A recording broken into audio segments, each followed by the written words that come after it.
מתן פאר איתנו, חבר מערכת פותחים יום בפינתו היקרה והחשובה, יחד עם מורן יועץ שמתארח היום. שלום. מה שלום? בסדר גמור. מתן, תן לנו את הפתיח. בדרך כלל אני מביא לכם אייטמים שהם מעוררי השראה. היום יש לנו אייטם שהוא מעורר זעקה. אוקיי? אנחנו מארחים היום את מורן יועץ. מורן יועץ. אבא של דורון, שנאבקת בתסמונת רט. תסמונת שבעצם פוגעת בכל חלק בגוף, בכל איבר בגוף, והיום הוא פה איתנו כדי לזעוק זעקה שממשלת ישראל תאשר תרופה שיכולה לשנות לה ולעוד הרבה בנות שמתמודדות עם התסמונת הזו, את החיים, להקל את החיים. אז בואו נגיד שלום למורן יועץ. שאתה בכלל מילואימניק. כמה ימי מילואים נתת מאז 7 באוקטובר? כמעט 300 וקצת. שנה. באיזה מסגרת? עד כמה שאתה יכול להגיד? חטיבת ירושלים. חטיבת ירושלים. דורון, בת ה3, הייתה אמורה להיות כאן איתך עכשיו, אבל ברגע האחרון משהו השתבש? ברגע האחרון משהו השתבש, והיא נאלצה להיות בהשגחה, להתאשפז בבית חולים שיבא. כמה פעמים לא יודע, חודש, שנה זה קורה, ובזמן הקצר שיש לכם? החודש היינו איזה 5 פעמים בשיבא. כל חצי שנה אנחנו בשיבא. בוא נתחיל רגע מההתחלה, אוקיי? אתה מילואימניק, יש לך 2 בנות, בת 7 ובת 3. אתה יוצא למילואים, נקרא אל הדגל, ואז מתישהו אתה מתחילים להבין שמשהו לא בסדר עם דורון. אני אתקן.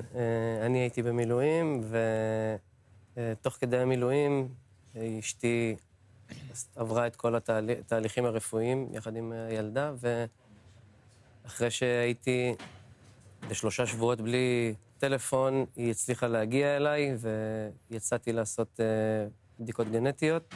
כן. וככה הבנו, אחרי חודש מהבדיקות הגנטיות, שיש תסמונת רט. לא ידעת מה זה. מה זו? לא ידענו מה זה. מה היא עושה? מה זה תסמונת רט? כן. תסמונת רט, דורון התפתחה רגיל בהתחלה, כמו כל תינוק, כל ילד, ולאט לאט, אחרי איזה שנה, שנתיים, כל באתי באמת לגופה, מתחילה איזו נסיגה מסוימת בידיים, ברגליים, טונוס נמוך מאוד, לא מדברת.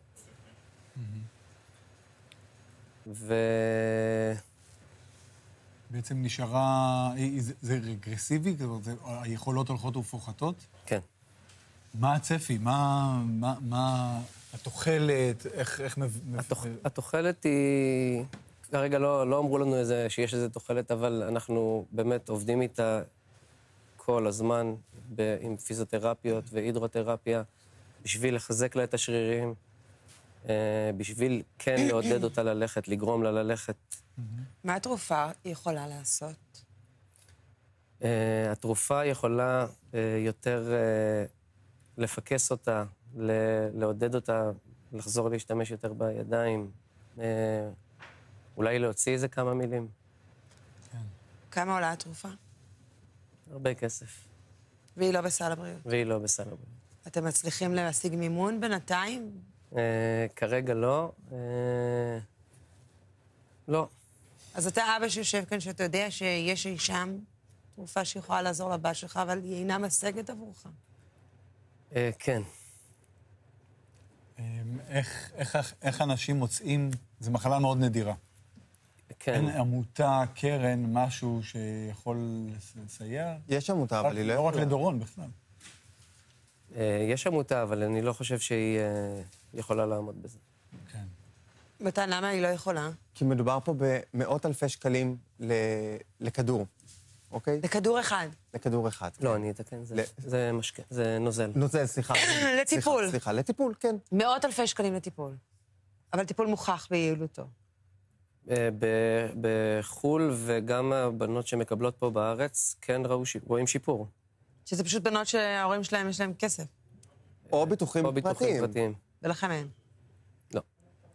ואתה במילואים. אתה מבין את המעגל הזה. 300 יום מילואים. כלומר, ממשלת ישראל, אנחנו בימים של חשבון נפש. אם אתם לא תדעו לעשות את החשבון נפש הנכון הזה לילדות האלה ולהציל אותם, אז מי כן? כמה חולות רט יש, מאובחנות רט, בארץ? זה 1 ל10,000. יש בין 250 ל-300 חולות רט בארץ. כן.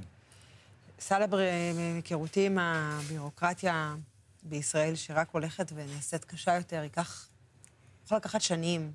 גם אם מישהו החליט לתת לכם את התרופה ולאשר אותה, יכול לקחת שנים. האם בינתיים אתם פתחתם איזשהו מימון המונים, משהו שיעזור לכם לקבל את התרופה מהר יותר?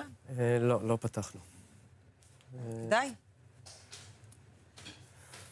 אתה קשה לך, אני רואה שקשה לך, צריך לומר. אני רוצה לשאול אותך, באיזה זמן נשאר להם בכלל להתעסק עכשיו בלפתוח מימונים מונים, שהם נמצאים רוב הזמן בבתי חולים, אתה חקלאי, אתה במילואים, כלומר, באיזה זמן נשאר? תקשיב, אני רואה פה אותך, ואני רואה כמה קשה לך לדבר, כי אני מבינה שהנושא הזה קשה מאוד, כי הבת שלך חולה וזה נורא.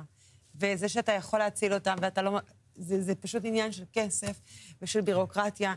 זה נורא, ואתה בן אדם שתרמת כמעט שנה מאז פרוץ המלחמה למדינה שלנו, ומסכן את החיים שלך. קודם כל, אשתך רק הסיטואציה שהיא 3 שבועות מנסה להשיג אותו, שיצא לבדיקות גנטיות, תבין איפה הוא נמצא. אתם מדברים על סוגיית המילואים, שזה מבורך, חולקים איתך את הנטל הזה הרבה מאוד מילואימניקים, ואני אומר בלי קשר לזה.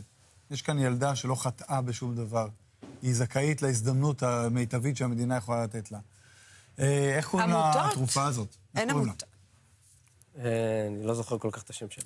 ניסיתם לפנות לעמותות מוכרות? לא ניסינו לפנות עוד אז בבקשה, אם מישהו מלהושיט יד רואה אותנו, עמותה אחרת, או אתם רוצים לפתוח פייבוקס ולקחת איזה פרויקט ולעזור לדורון, לאכול, ללכת. לדורון ולשאר הבנות. האמת שזה לכולן. זה לעזור לכל הבנות. כן. רק בנות? זה תופס רק בנות. כן. לא רק לדורון, באמת.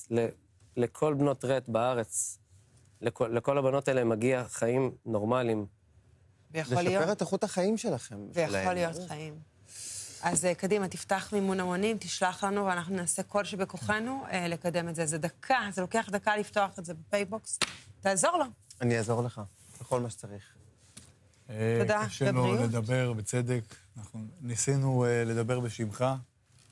תודה רבה. אולי זה מתקשר לעובדה שבנות הרט קוראים להם מלאכיות הדממה, כי הן לא מצליחות לדבר. מתן ומורן, תודה רבה. שיהיו לכם רק בשורות. תודה רבה. אמן.